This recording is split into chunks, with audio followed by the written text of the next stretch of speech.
નમસ્કાર મિત્રો, આપ સૌનું સ્વાગત છે અમારી ઇલેક્ટ્રિકલ એમસીક્યુ ચેનલમાં। આજે આપણે ટ્રાન્સફોર્મર એમસીક્યુના પ્રશ્નો વિશે જોઈશું અને તમે વિડીયોમાં નવા હોય તો ચેનલને સબસ્ક્રાઇબ કરજો, લાઇક કરજો અને શેર કરજો। ટ્રાન્સફોર્મરમાં શોર્ટ સર્કિટ ટેસ્ટ શાના કારણે થાય છે? A. Iron loss, B. Copper loss, C. કાર્યક્ષમતા, ડી. ફ્રીક્વન્સી। જવાબ બી. Copper loss. ટ્રાન્સફોર્મરમાં ઓપન સર્કિટ ટેસ્ટ શાના કારણે થાય છે? એ. આયર્ન લોસ, બી.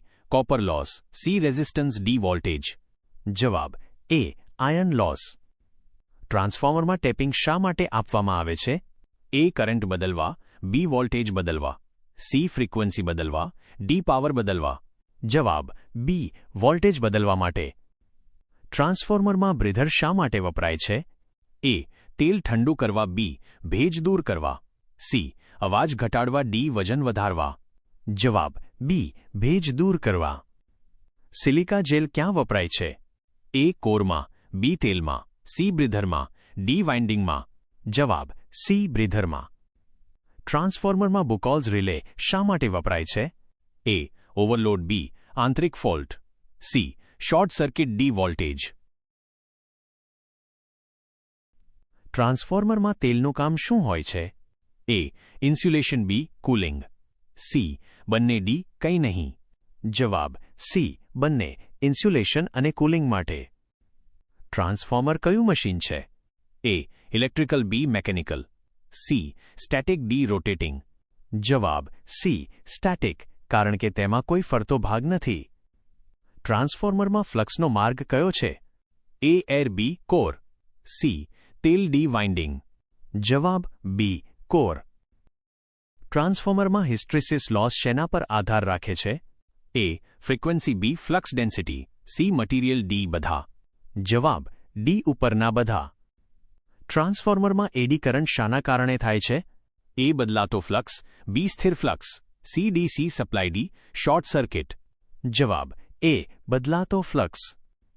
ટ્રાન્સફોર્મરમાં વાઇન્ડિંગ શેનું બનેલું હોય છે? એ. લોખંડ, બી. એલ્યુમિનિયમ અને copper, C. Steel, D. Silicon. જવાબ બી. એલ્યુમિનિયમ અને કોપરનું બનેલું હોય છે। ટ્રાન્સફોર્મરમાં સૌથી મહત્વનો ભાગ કયો છે? એ. કોર, બી. તેલ, સી. ટાંકી, ડી. બ્રીધર। જવાબ એ. કોર। ટ્રાન્સફોર્મરમાં કાર્યક્ષમતા વધારવા માટે શું ઘટાડવું જોઈએ? એ. લોસ ઘટાડવા, બી. કરંટ વધારવા, સી. વોલ્ટેજ વધારવા, ડી. ફ્રીક્વન્સી વધારવા। જવાબ એ. લોસ ઘટાડવો। ટ્રાન્સફોર્મરનો ઉપયોગ ક્યાં થતો નથી? A. Power station, B. Transmission, C. DC circuit, D. Distribution.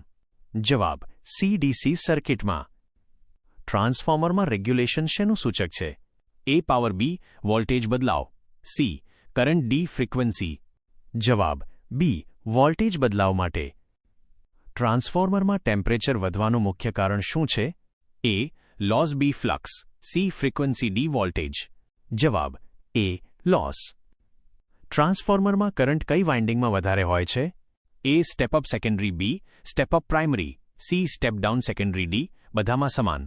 જવાબ સી. Step down secondary.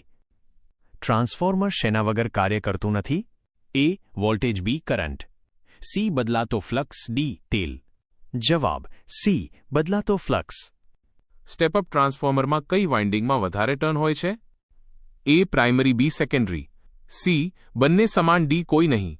જવાબ બી. સેકન્ડરી। પાવર ટ્રાન્સફોર્મર સામાન્ય રીતે કયા લોડ પર કાર્ય કરે છે? એનો load, B. Light load, C. Heavy load, D. બદલાતા લોડ। જવાબ સી. હેવી લોડ પર કાર્ય કરે છે। ડિસ્ટ્રીબ્યુશન ટ્રાન્સફોર્મર સામાન્ય રીતે કયા લોડ પર કાર્ય કરે છે? A. Full load, B. No load, C. Light load, D. Half load. જવાબ ડી. હાફ લોડ પર કાર્ય કરે છે।